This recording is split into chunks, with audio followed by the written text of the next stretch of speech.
All right, guys, folks, welcome back to the Beerwrench Garage.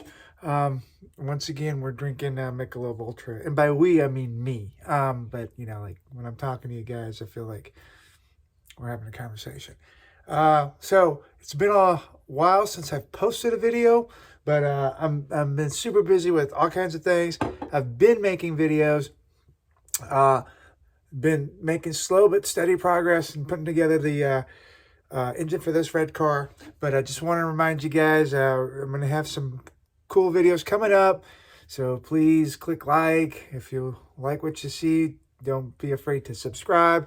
And leave comments, you know, if there's stuff you want to talk about or criticize or make fun of or even say whatever the heck, just leave comments. Obviously, it helps. So because I'm working on a longer video, I haven't gotten finished getting it all together yet. I just want to put something out, a little cool thing I want to talk about. Sometimes we have cool tools that like really help out and do really punch above their weight. And one of the ones I have is this set of Craftsman cutters, right? So as you can see, the blade is broken here, but I'm going to show you how to change that out and how it's like a nifty little tool, and it's got a lot of utility. I'm going to show you how it works to change that out, and then I'm going to show you how it does what it does and how it's really super handy to have. I actually have two of these. I got one for my mobile toolbox, and then I got one for my real toolbox.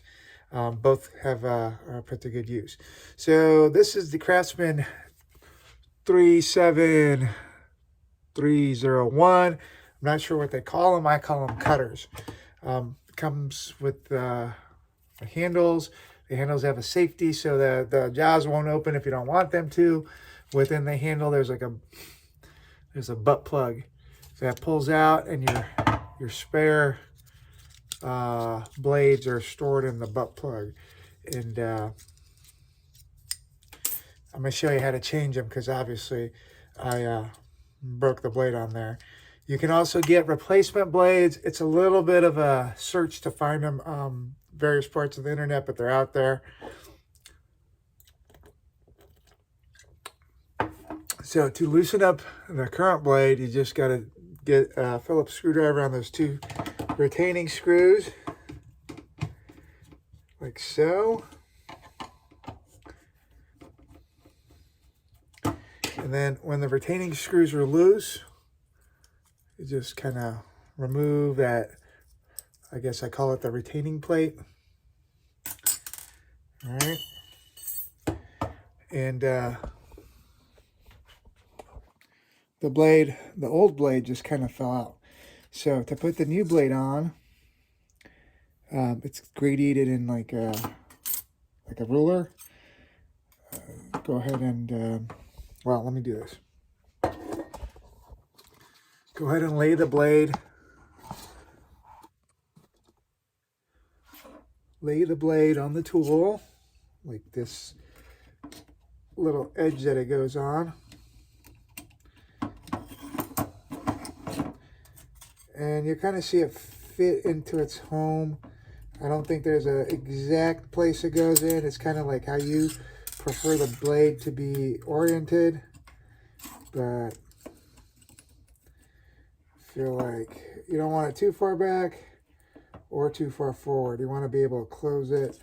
That looks about right. And obviously, if you need to adjust, this isn't super hard to adjust. Okay. Now, I'm sure you can imagine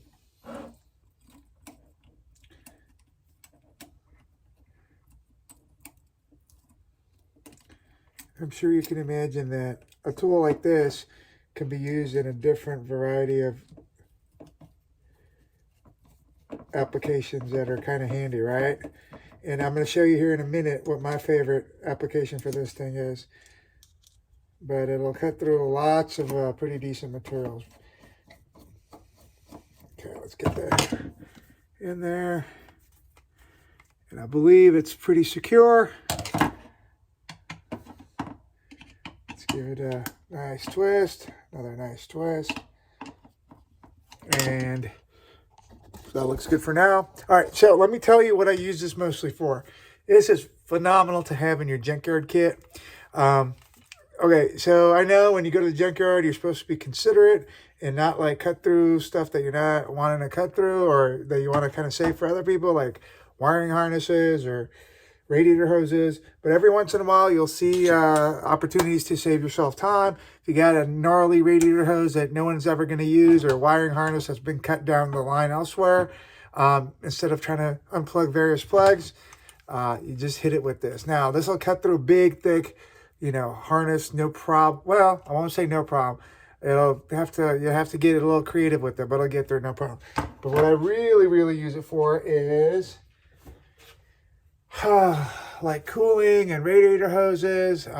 Let's take this guy, for example, right? So a gnarly looking one. Let's say this was, let's say I'm trying to get this, I don't even know what it is. Looks like a thermostat housing. Let's say this is what I really, really wanted, and I couldn't get this hose loose. It's blocking my way to a component or something. Or yeah, let's say I'm trying to get something totally different, and this hose is in the way. What I would do really easily is go ahead and slide this thing right over the hose, and look at how easily it just cuts through. Right, you saw it just snap up, and then right, go through and bang, and there you go. That hose is out of the way, and that was that was very little effort, right? So I'm not going to cut these other hoses because I might need them, but let me just demonstrate exactly how easy that was. All right. And that's a little piece of hose, right? Cut right through it.